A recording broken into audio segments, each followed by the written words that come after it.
स्वागत है आपका उत्तराखंड बुलेटिन में। मैं हूं आपके साथ सुहानी बहुगुना। आइए करते हैं उत्तराखंड की खबरों का रुख। विकास खंड जयरीखाल के दूदार खाल में 28 फरवरी को पूर्व सैनिकों, सैनिक विधवाओं एवं आश्रितों के लिए ब्रह्म शिविर का आयोजन होगा।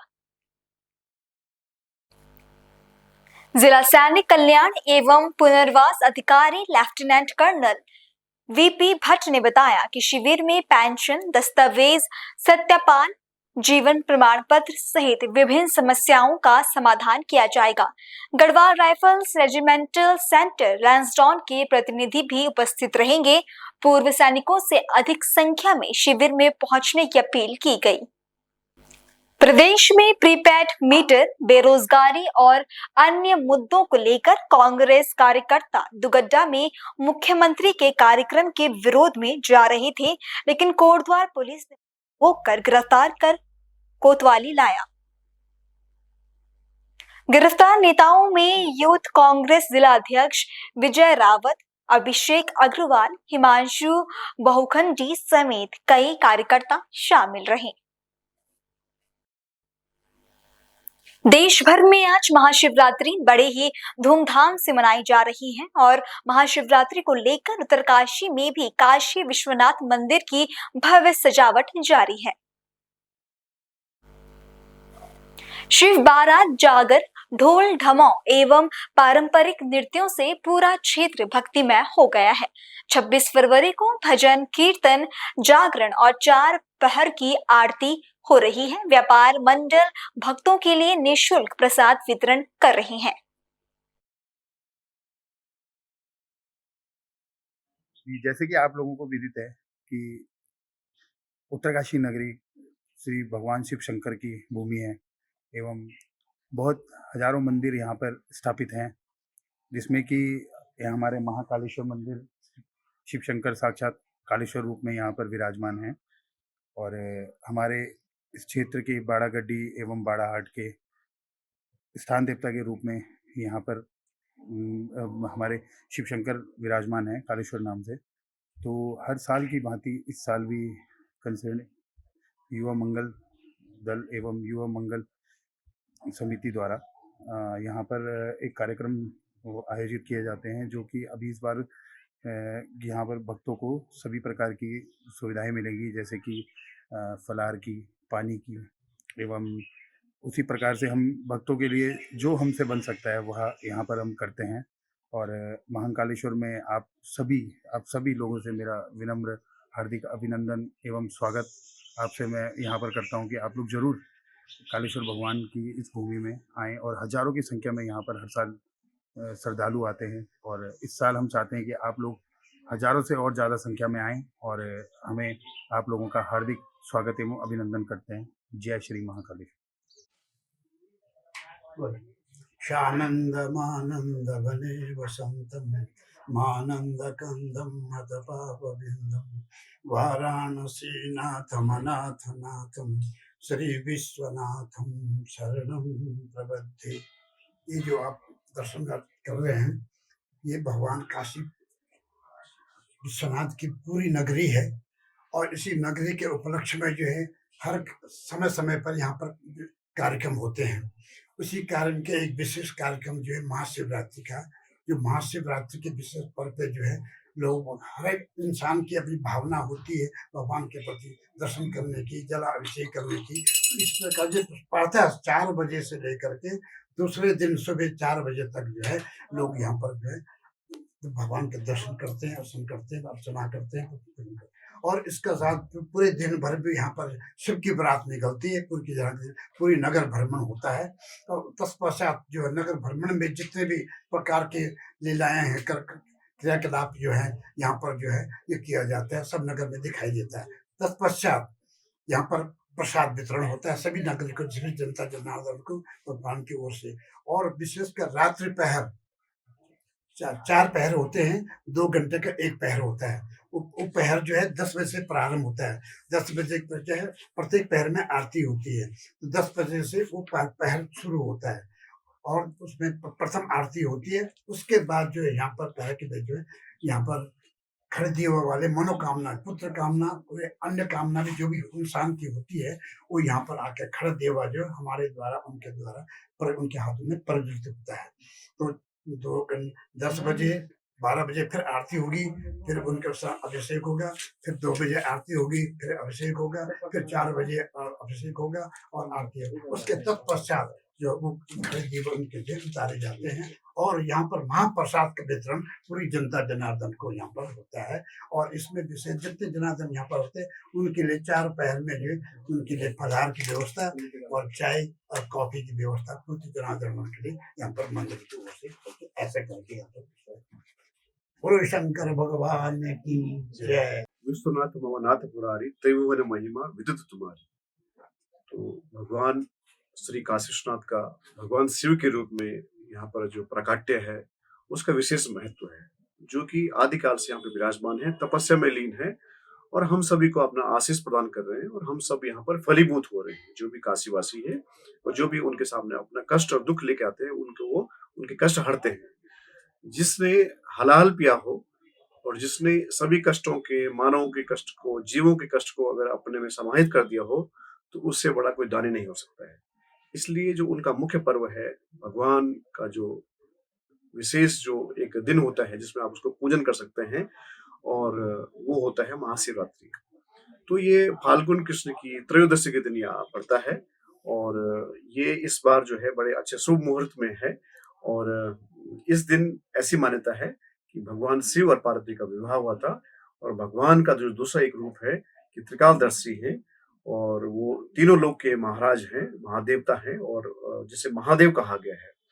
तो वो इसी दिन उन्होंने हलाल पिया था। तो इसलिए ये जो दिन होता है अपने आप में बहुत ज्यादा ये शुभकारी होता है, मंगलकारी होता है। इसमें प्रमुख रूप से जो होता है ब्रह्म मुहूर्त से ही प्रातः काल अगले दिन तक, अगला जो ब्रह्म मुहूर्त होता है तब तक इसमें जो है अनवरत इसमें जलाभिषेक होता है और रुद्राभिषेक के साथ में पूजन उसका होता है।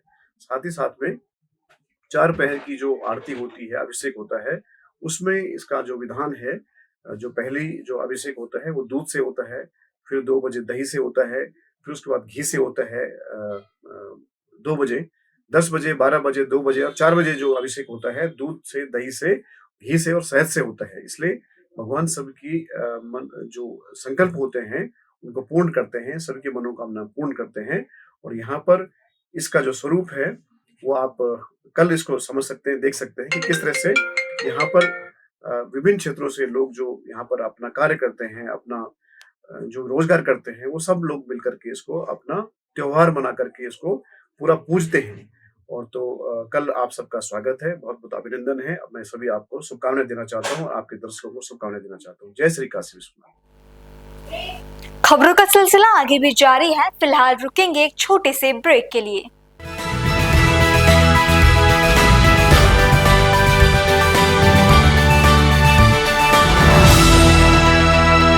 पल्स 24 न्यूज की ओर से आप सभी को महाशिवरात्रि की हार्दिक शुभकामनाएं।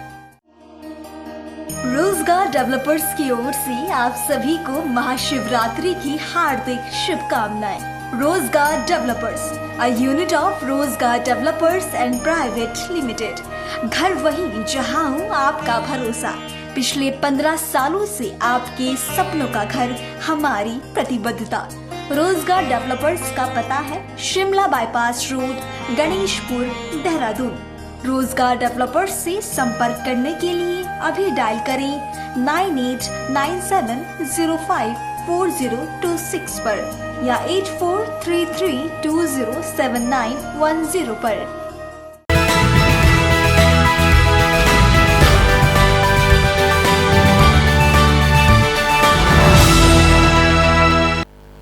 ब्रेक के बाद आपका फिर से स्वागत है।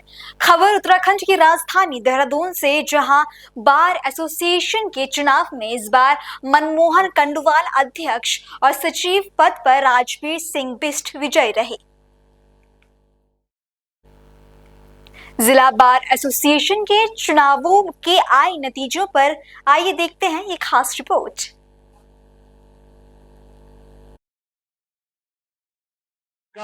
मैं भूपेंद्र भट्ट, पल्स 24 न्यूज देहरादून।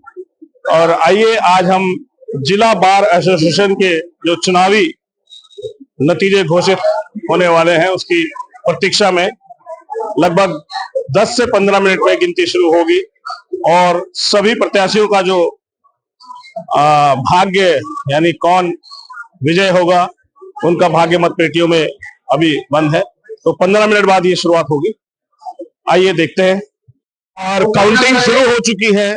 जिला बार एसोसिएशन चुनाव के जो कल मत दिए गए थे अध्यक्ष और अन्य 11 पद हेतु उसकी काउंटिंग शुरू हो गई है। आइए इससे पहले हम जानते हैं एक वरिष्ठ अधिवक्ता, आपका शुभ एडवोकेट विनोद कुमार जी। विनोद जी बताएं तो इस बार क्या मतलब किन मुद्दों पे इस बार किन विषयों पे जो है आप अपने कैंडिडेट को इस बार आपने चुना है या जो अब मतपेटियों में जो है उनका भाग्य बंद है। कुछ घंटों में नतीजे सामने आ जाएंगे तो आप कुछ कहें अपने बताएं इसके विषय में कि क्या। देखिए हमारे यहाँ एक महत्वपूर्ण जो मुद्दा है वो हमारे बिल्डिंग की शिफ्टिंग का है। बिल्कुल जो सबसे महत्वपूर्ण मुद्दा है वो चैम्बर्स निर्माण को लेकर है, जिसमें जो नई बिल्डिंग अभी बनी है, जिसमें जुडिशरी की जो बिल्डिंग बनी है उसके साथ ही हमारी जमीन भी है वहाँ, जिसमें चैम्बर्स बनने हैं एडवोकेट्स के लिए। जी सबसे महत्वपूर्ण मुद्दा ये है कि उस जो निर्माण होना है चैम्बर्स का वो सरकार कराए। और उसमें लगातार जब हमारे यहाँ आम सभाएं हुई तो उसमें लगातार ये बात उठ रही थी कि सरकार चैम्बरों का निर्माण करा के दे। तो जो भी हमारे यहाँ प्रत्याशी चुनाव लड़ रहे हैं और जो भी जिन्होंने भी इस बात को प्रमुखता से कहा कि सरकार हमें उसके लिए धन आवंटित करे और तब चैम्बरों का निर्माण। अच्छा, ये महत्वपूर्ण मुद्दा है।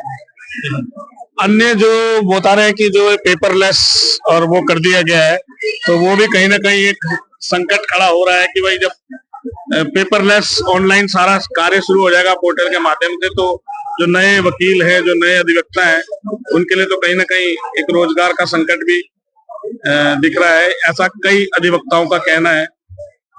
देखिए आपने बहुत अच्छी बात कही। देखिए यूसीसी में दो बातें निकल कर आई जो एडवोकेट्स को परेशान करने वाली है। यूसीसी में एक बात ये आई कि जो मैरिज होगा, मैरिज रजिस्ट्रेशन में एडवोकेट्स की कोई भूमिका नहीं होगी।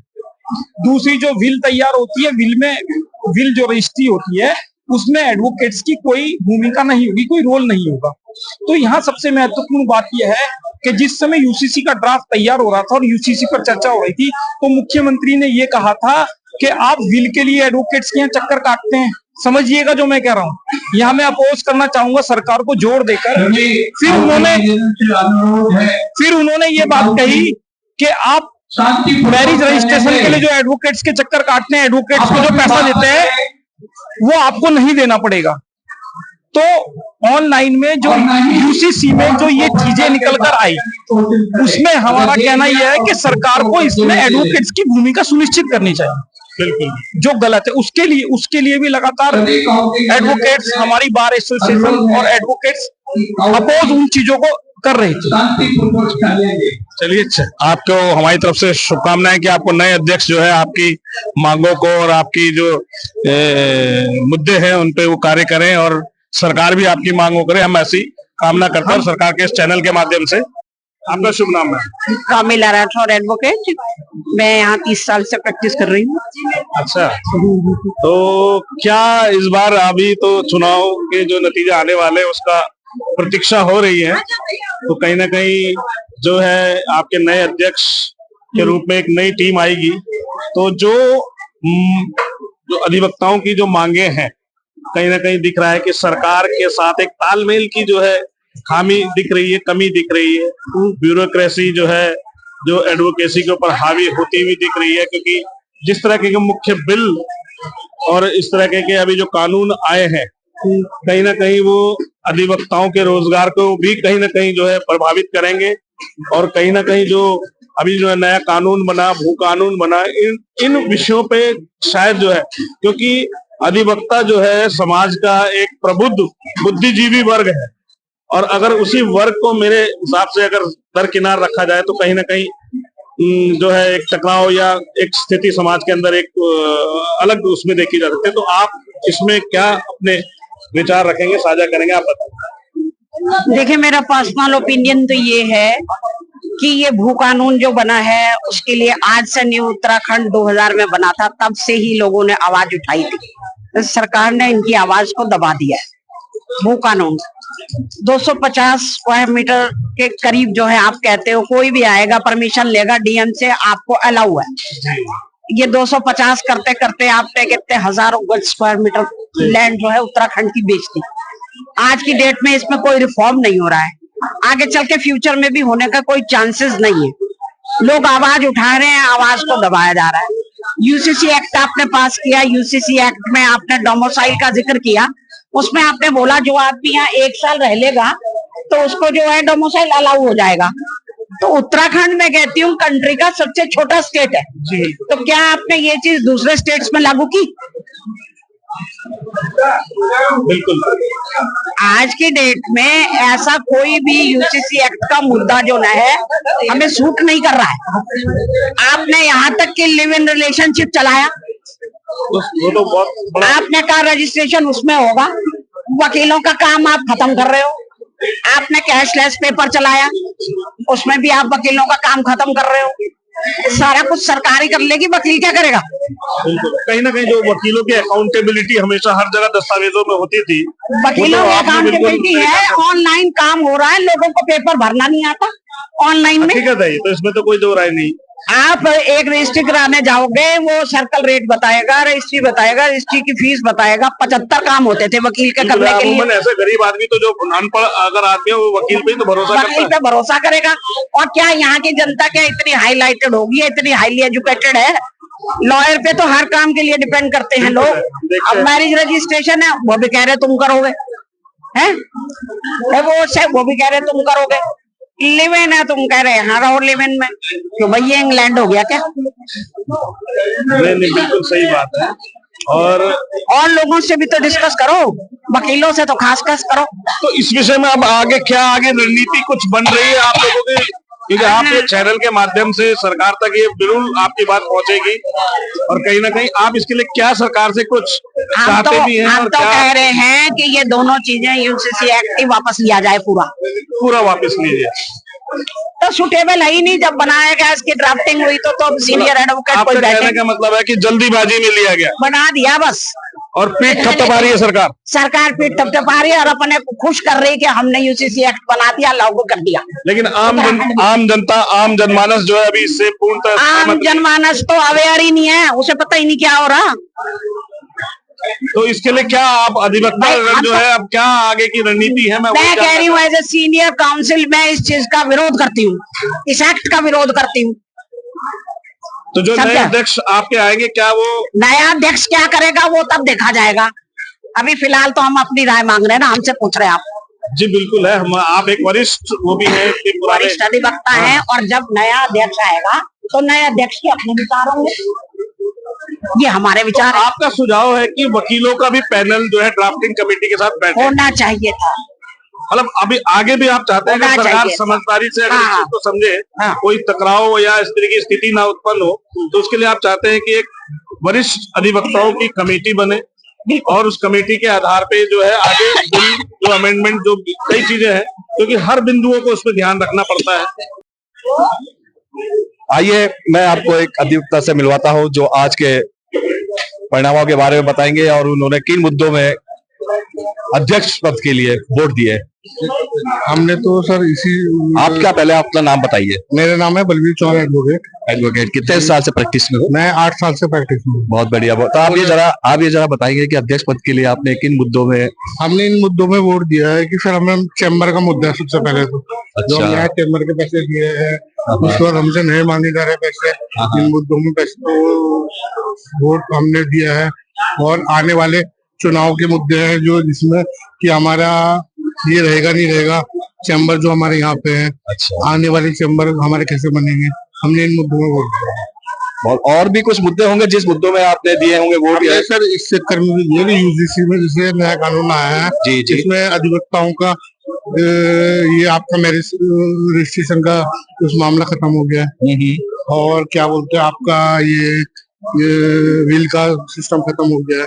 इन चक्करों में हम खिलाफ है सरकार के, ये इन्होंने हमारा काम छीना है। और भू कानून के बारे में भी हम ये चाहते हैं कि हमारा भू कानून लागू हो, पर हिमाचल वाले उसमें लागू हो। तो लीजिए, एडवोकेट साहब मिले हैं, इनका नाम से पूछता है। आपका नाम सर? प्रमोद मेहता।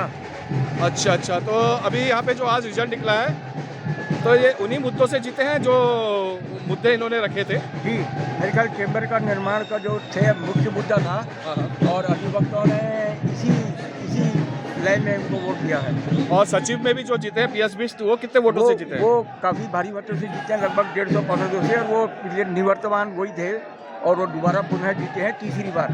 तो आपने अपना नाम क्या बताया? प्रमोद मेहता एडवोकेट है मेरा नाम। अच्छा, कितने साल से प्रैक्टिस कर रहे हैं सर? मुझे 36 साल हो गए। 36 साल, तो आप तो बहुत वरिष्ठ हो यहाँ पे। हाँ, मुझे काफ़ी है ना। तो अभी ये जो दोनों कैंडिडेट जो आपके जीते हैं, तो लगता है कि आपके जो मुद्दे जो हैं ये आपके पूरे करेंगे? बिल्कुल, जो आपके मुद्दे जो रखे हैं वो सब पूरे होंगे? बिल्कुल करेंगे। अच्छा सर, आपको बहुत बहुत बधाई आपके दोनों कैंडिडेटों में। अगली खबर उत्तरकाशी से, जहां ये मान्यता है कि काशी विश्वनाथ मंदिर का दर्शन करना और वाराणसी के काशी विश्वनाथ ज्योतिर्लिंग के दर्शन करना दोनों एक ही बराबर है। सुबह से ही मणिकर्णिका घाट पर गंगा स्नान कर जल अभिषेक के लिए श्रद्धालु शिवालयों में पहुंचने लगे हैं। महाशिवरात्रि के पावन पर्व पर उत्तरकाशी के विश्व प्रसिद्ध विश्वनाथ मंदिर में जलाभिषेक के लिए श्रद्धालुओं की भारी भीड़ उमड़ना शुरू हो चुकी है और भोले को जल चढ़ाने के लिए श्रद्धालुओं की लंबी कतारें लगी हुई है। मान्यता ऐसी भी है कि आज के दिन ही महादेव ने विष को पिया था, जिससे एक बड़ा संकट धरती पर से टल गया। तब से ही महाशिवरात्रि बड़े धूमधाम से मनाई जाती है। अगली खबर का रुख करेंगे राजकयेश-नाथ कोतर महाविद्यालय कोटद्वार के प्राचार्य प्रोफेसर डॉक्टर DS नेगी के दिशा निर्देश में राजनीति विज्ञान विभाग और IQAC के संयुक्त तत्वावधान में 25 फरवरी को एक विशेष संगोष्ठी एवं भाषण प्रतियोगिता का आयोजन किया गया था, जिसमें उत्तराखंड के परिप्रेक्ष्य में समान नागरिक संहिता के लागू होने के बाद विवाह, तलाक, उत्तराधिकार और लिव इन संबंधों पर चर्चा की गई थी। और इस दिशा में भारत सरकार ने ये कदम उठाया। तो अब 18 साल की लड़की मुस्लिम समुदाय की भी होगी तभी शादी होगी, अन्यथा गैर कानूनी होगी। ठीक है ना। दूसरा बदलाव क्या आया उत्तराखंड में, अभी और किसी राज्य में नहीं, ये बार उत्तराखंड के परिप्रेक्ष्य में। दूसरा लिव इन रिलेशनशिप पर आया। यहाँ पर जो लिव इन में रहते हैं, अगर 21 साल की एज हो गई, 18 और 21, लड़की की 18 और लड़के की 21, तो वो संबंधित रजिस्ट्रार को जाकर अवगत कराएगा कि हम लिव इन में ले रहे हैं, अपना रजिस्ट्रेशन उसको करवाना अनिवार्य है। अगर वो अनिवार्य रजिस्ट्रेशन नहीं करवाता है तो उसके लिए दंड का प्रावधान है, 25,000 का जुर्माना और 6 महीने की जेल। हालांकि इसमें अगर वो अपने रिलेशनशिप को टर्मिनेट करना चाहते हैं तो इसके लिए भी उनको रजिस्ट्रार के पास जाना होगा और टर्मिनेशन के लिए अपनी एप्लीकेशन अपील करनी होगी। अगर रजिस्ट्रार सहमत हो जाता है तो आपको, ये भी एक मिनी तलाक की तरह है, एक तलाक और ये मिनी तलाक। अब बात तीसरी होती है ट्रिपल तलाक। ट्रिपल तलाक आपने मूवी सुनी होगी, दिल के अरमा आंसू में बह गए हम बर्बाद करके भी तन्हा रह गए। ये गाना सुना है ना, कौन सी कविता है ये? निकाह। अब भारत के इतिहास में दूसरी निकाह नहीं बनेगी, एक जो बन गई अब नहीं बनेगी। ये बहुत बड़ा बदलाव। इस माध्यम से भाषण प्रतियोगिता के माध्यम से प्रतिभागी बनाकर और आपके विचार लिए गए और आपको इस कंपटीशन में भाग में लेने का अवसर प्राप्त हुआ। धन्यवाद। बच्चों को, छात्र छात्राओं को एक मार्गदर्शन देने के लिए एक निर्णायक के रूप में आप यहाँ उपस्थित हुए हैं। आपका पूरा हमारा राजनीति विज्ञान विभाग आपका बहुत आभारी रहेगा। आप सभी को हमारी ओर से, राजनीति विज्ञान विभाग की ओर से बहुत बहुत धन्यवाद। और यहाँ जो बच्चे उपस्थित हुए हैं, सबसे बड़ी बात आप लोगों के लिए है, आप सभी को भी बहुत धन्यवाद। आप जो पार्टिसिपेट कर रहे हैं, जिन भी छात्राओं के द्वारा यहाँ, छात्र छात्राओं के द्वारा यहाँ अपनी प्रस्तुति दी गई, वो बहुत ही अच्छी और सराहनीय रही है। और आगे प्रयास कीजिएगा कि आप जो बच्चे हैं, थोड़ा जैसे कि कुछ बच्चे जो बिना पढ़े बोले हैं, आई थिंक उन सबको ज़्यादा नंबर इसी कारण से मिला है। और प्रभावपूर्ण तरीके से आपने बातों को रखा। खासकर से मैं पुष्पा को बोलूँगी कि उसकी ओजपूर्ण वाणी वहाँ पर रही। नवीन ने बहुत सुंदर बोला है। बस थोड़ा सा डिफरेंस आपके मार्क्स में, क्योंकि सभी बच्चों ने बहुत अधिक अच्छी प्रस्तुति दी है। तो मैं जो ये प्रथम, द्वितीय और तृतीय स्थान प्राप्त कर रहे हैं लड़कियों ने, छात्राओं ने, उन सभी को बहुत बहुत बधाई। आप आगे भी इसी तरह से अपने, हमारे विभाग के साथ साथ आपके जो अन्य विभाग है उसमें इसी तरह से प्रतिभाग कीजिए। और निबंध प्रतियोगिता का परिणाम हम अभी चेक करने के बाद आपको बताएंगे। आपको ये जो इनाम है, आप फर्स्ट सेकंड थर्ड जो भी बच्चे आए हैं उनको सर्टिफिकेट और इनाम जो है वो प्रिंसिपल सर के हाथों कार्यक्रमों के द्वारा आपको दिए जाएंगे। जब हमारे विभाग प्रभारी डॉक्टर अजीत सर यहाँ उपस्थित होंगे तो सभी जो राजनीति विज्ञान विभाग है उसकी ओर से आपको आपका पुरस्कार प्रदान किया जाएगा। तो बहुत सराहनीय आप सभी का कार्य रहा। और इस मैटर पर जो कि बहुत ही ज्वलंत है और हम सभी को एक समानता के राह में एक समानता की बात कहता है, तो आपकी जो प्रस्तुति थी वो बहुत सराहनीय रही है। मैं सब पे यहाँ पर, क्योंकि सभी क्लासेस का समय हो रहा है, आपका भी हो रहा है, तो आप सभी को धन्यवाद देती हूँ। सभी प्राध्यापकगण को, आप सभी को धन्यवाद है। इसके साथ साथ एक सफल संचालन के लिए मैं कविता मैडम को और डॉक्टर संत कुमार सर को, डॉक्टर विशन सर को बहुत बहुत धन्यवाद दे रही हूँ कि एक परिवार की तरह हम सब ने मिलकर इस छोटे से कार्यक्रम में सहयोग किया है। तो मैं संत सर को बहुत धन्यवाद देती हूँ, मैं विशन सर को धन्यवाद दे रही हूँ और डॉक्टर कविता मैम को मैं धन्यवाद देती हूँ कि हम सभी जो है आगे भी इसी तरह से हम कार्य करेंगे। हम पूरे महाविद्यालय परिवार और आप सभी छात्र छात्राएं एक सहयोगपूर्ण तरीके से कार्य कर आपके व्यक्तित्व का विकास के लिए कार्य किया जाता रहेगा। बहुत धन्यवाद आप। अगली खबर खटीमा से, जहां मुख्यमंत्री पुष्कर सिंह धामी के प्रति सम्मान एवं अभिनंदन को प्रकट करने हेतु नगरपालिका अध्यक्ष रमेश चंद्र जोशी के नेतृत्व में कार्यकर्ताओं ने राजकीय इंटर कॉलेज प्रांगण में भव्य स्वागत अभिनंदन समारोह का आयोजन किया। इस कार्यक्रम में शामिल होने पहुंचे मुख्यमंत्री पुष्कर सिंह धामी का कार्यकर्ताओं एवं स्थानीय जनता द्वारा लोहिया हेड रोड पर रोककर पुष्पमालाओं के साथ उनका भव्य स्वागत किया गया।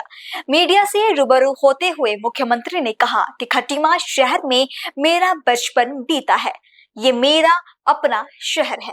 यहाँ के विकास के लिए हमारे द्वारा पहले भी कार्य किए गए हैं और आगे भी किए जाते रहेंगे। मेरा बचपन होता है और अच्छी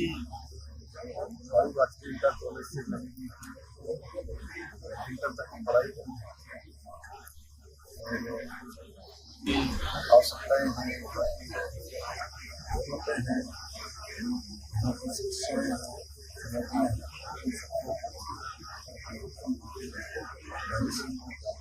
काफी सारा काम आगे बढ़ाया है। बहुत सारे नए खेल स्टेडियम हो, यहाँ का बनने वाला सरकारी अस्पताल, यहाँ पर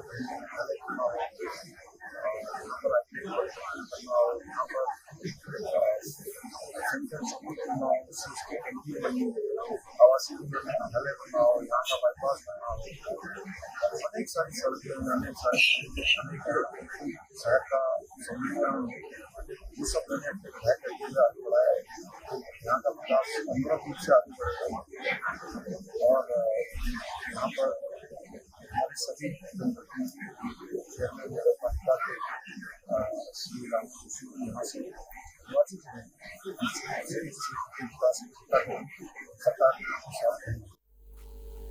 और इस वक्त की बड़ी खबर हरिद्वार से, जहां अंग्रेजी शराब के ठेके पर ओवर रेटिंग का खेल चल रहा है। सलेमपुर तिराहा भाईचारा अंग्रेजी शराब ठेके पर ओवर रेटिंग का खेल चल रहा है। डीएम के आदेशों को ताक पर रखकर गोरख धंधा चल रहा है। ग्राहकों को ठेके के कर्मचारियों से रोज उनकी आपस में बहस हो रही है। ओवर रेटिंग का वीडियो सोशल मीडिया पर भी वायरल हो रहा है।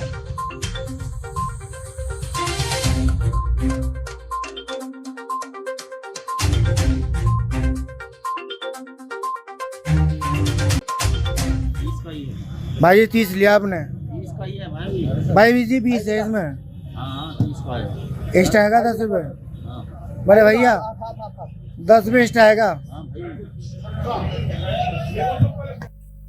खबर गैरसैंण से, जहां पहुंचकर विधानसभा अध्यक्ष ने अंतर्राष्ट्रीय अध्ययन शोध एवं परीक्षण संस्थान के मुख्यालय का उद्घाटन किया और विधानसभा भवन में चल रहे ई विधान एप्लीकेशन के कार्यों का स्थलीय निरीक्षण किया। इस संस्थान की स्थापना का उद्देश्य राज्य के शोधकर्ताओं, शिक्षाविदों और नीति निर्माताओं को एक महत्वपूर्ण मंच प्रदान करना है, जहां उन्हें अंतर्राष्ट्रीय स्तर की शोध एवं प्रशिक्षण सुविधाएं उपलब्ध कराई जाएंगी।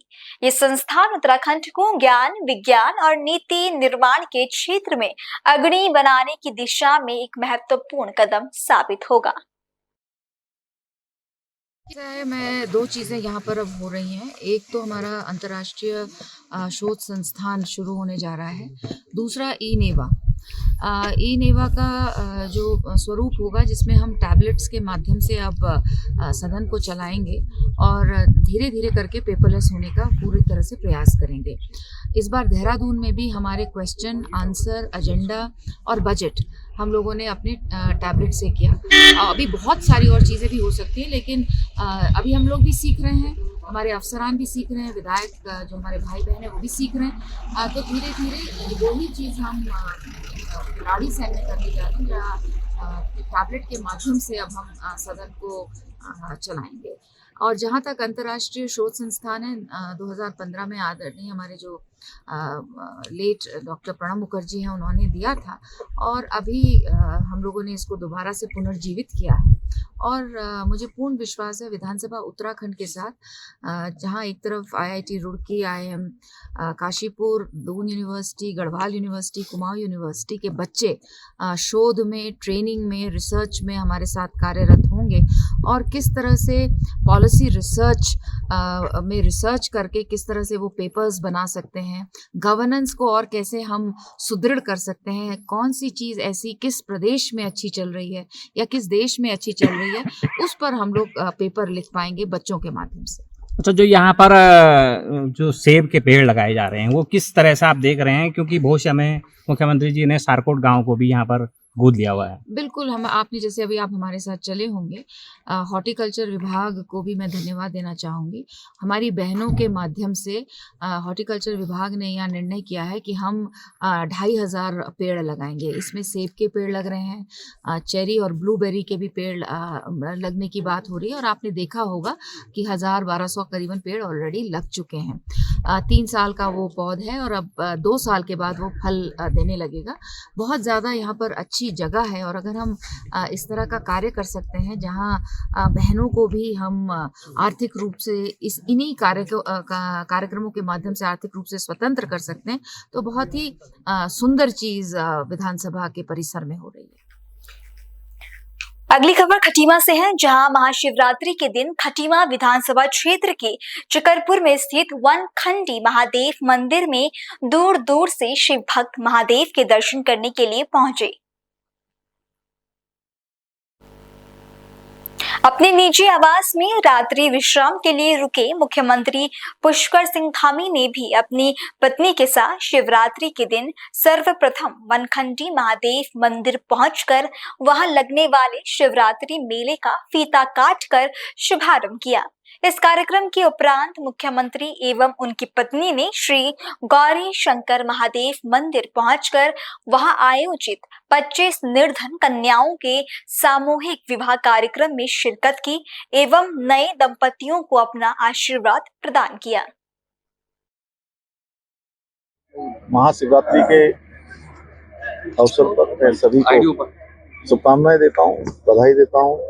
महादेव की कृपा हम सब पर बनी रहे, हमारा राज्य आगे बढ़े, आदर्श राज्य बने, हिंदुस्तान के श्रेष्ठ राज्यों में शामिल हो और आदरणीय प्रधानमंत्री मोदी जी के नेतृत्व में हमारा देश जो विकसित भारत का उनका संकल्प है, उस संकल्प को पूरा करने में महादेव की कृपा से तेजी से आगे बढ़े।